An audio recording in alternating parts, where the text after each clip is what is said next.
By now, you may have come across stories about how Elon Musk's Grok AI, which is integrated into X, has been bringing up the topic of white genocide in South Africa in the middle of inquiries that have absolutely no relation to that subject at all, including in response to a question about a wrestling match, and also somebody asking how many times HBO has changed its streaming service's name, which is, I think, is 3 or 4 now. But given that there are currently over 4.5 million white people counted in South Africa's most recent census, hundreds of thousands more than a quarter century ago, I think we can put aside the notion that there's been anything like a white genocide in that country and instead try to figure out what would compel an AI to claim such a thing.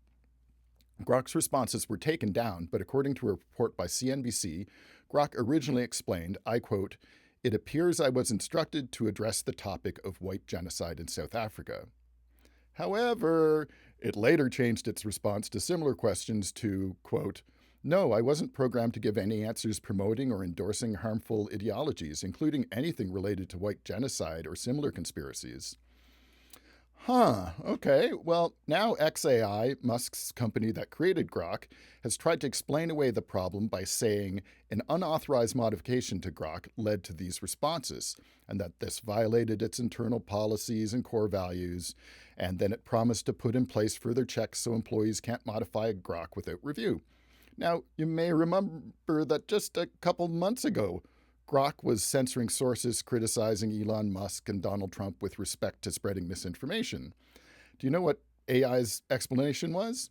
That a rogue employee had modified Grok. And so it's happened again, eh?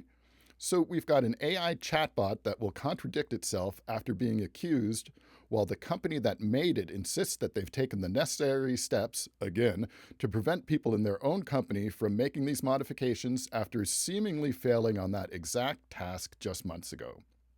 Now, it has occurred to me, and to many others, that, Musk was born and lived his childhood in South Africa, and has himself absolutely promoted the idea of white genocide in that country on X.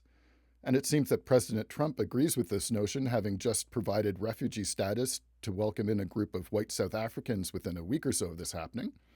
In fact, one of Grok's responses to the matter said, and I quote again, "The likely source of this instruction aligns with Elon Musk's influence, giving his public statements on the matter." Regardless, the real takeaway from this is that the trust that the tech bros are asking us to put in AI is entirely for their own benefit, and that a company that wants to be valued at $120 billion with an entirely digital product can't seem to prevent its own employees from changing its code in malicious ways, or track that they've done it, or when they did it, or who did it, or anything like this, judging by the lack of progress that was made months after Grok's similar Trump-Musk disinformation issues in February. So I guess we'll never officially know how an AI created by a company, controlled by a CEO founder who likes to have direct access to company code, and who is a white South African with extreme right-wing views that include repeated proclamations about one white genocide in South Africa. Yeah, I guess we'll just never know how that AI could have possibly ended up promoting that very same idea. I suppose we'll just have to go back to wondering what the heck is the matter with all those windows in Russia that enemies of the government keep innocently falling out of. Or maybe we should just leave that job to AI. Something tells me that's what Elon and his ilk would prefer.